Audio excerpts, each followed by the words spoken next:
Are we on the air? Yes, you are. Next big deal for '08 was the blog factor. Ooh, yeah. Like, you think Charles Hamilton, you think the Asher Roth guy, you think a lot of all those new dudes. Yeah, Wale, all the new artists, they all got that jump off courtesy of Narai or Kanye or, you know, the Ill Doctrines and all those things. Yeah. In '08 into '09, where does the blog stand in hip-hop? As in, like, if you're an artist, you're gonna get your stuff done, you're about to make your move, your campaign, where does the blog stand in that big picture of the industry? Yo, I think the blogs have found a nice place for themselves right now. Like, it's kind of like the first place you go for the latest. And like, when we say latest, it's like they recorded it and then emailed it to the blog and boom, it's up. Yeah. You know what I mean? Like, instant.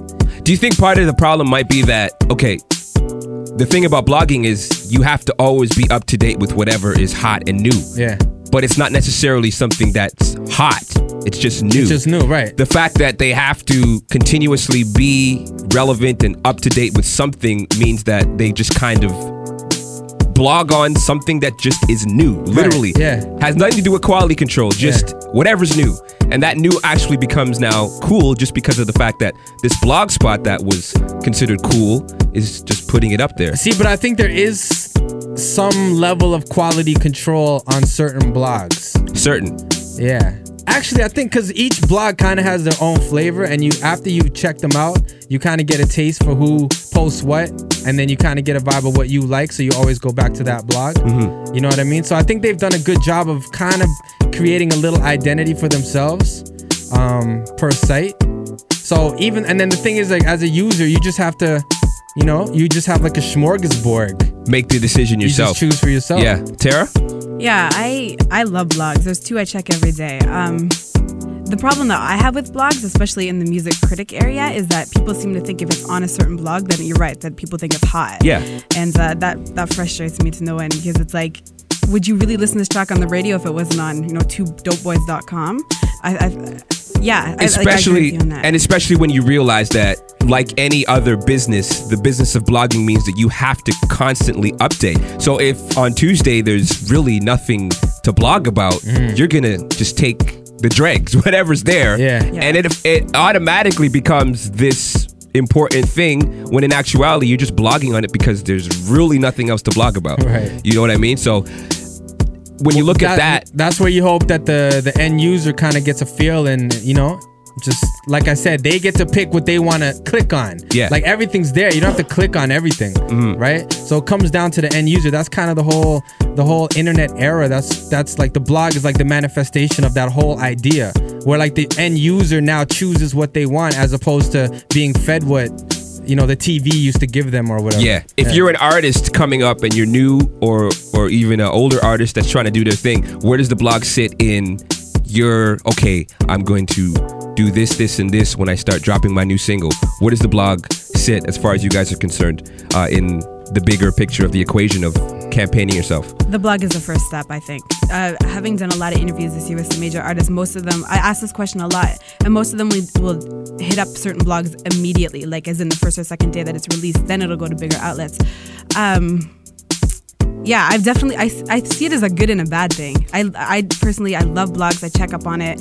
And one of the things that I do want to touch on for sure is the excessiveness that people are taking blogs, like Joe Budden's blog TV, and like the ridiculousness content is out there this year. That's crazy. Yeah, there's a lot of that, and some of that I just wish would go away.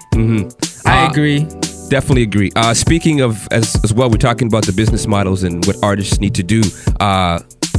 In totality, how has the music industry done in '08 in terms of profit making? Have we found a model that fits in terms of making money? Definitely not. Nah, and I think to speak to that though, not only is it no, I think the blogs is a detriment to the money making factor. Only because when you look at it, right, blogs essentially were really good for fashion because there's so many things coming out and a lot of people couldn't cover it. So when people used to blog it, especially on the fashion tip, you can get like, you know, if you're into like Supreme hats, you're into like the latest dunks or whatever, you can get that all at one spot, being hype beast or wherever, because it would cover everything.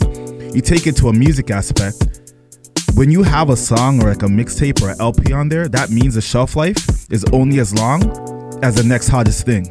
That's not even on the dopeness of your product. That's really on the next hottest thing that's coming next. So realistically, from a business standpoint, how good can that be when your promotion can probably only be like a couple hours, maybe like 15 minutes if that? Nah, see, but that's the thing. Like that first post, even though it might only last a day, could turn into weeks of that link like spreading around the internet. You know what I'm saying? So like when you think of it like that, so you basically you're saying the blog is the first step to the buzz. Yeah, it's one of the major steps. Yeah.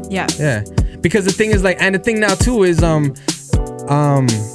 YouTube, the new talker, I think it's actually starting to go through, but apparently now YouTube is gonna start paying artists or the labels for like per play.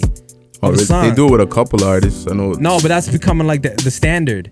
So if you think of it like that, it's like when an artist posts a video on YouTube and it's all set up properly so that when you get a hit, you get your royalty or whatever, then it's like even that one day of like a blog post, you could get, 50,000, 100,000 hits in one day, and you get your royalties off that. So it could. So basically in 2009, you call an artist, what are you doing? Oh, I'm on YouTube clicking my song because YouTube doesn't let you do that. Okay. Yeah, their protection and the way they set up like their clicks and all of that is real like some hardcore technical like Fort Knox type of thing. You know what I mean? So you can't just sit there and refresh and just get more hits. So it's kind of like so basically the profit making model is still sort of kind of like what Ivan was talking about, just a bunch of streams of little things that might come together and form something. Hopefully add up at one point.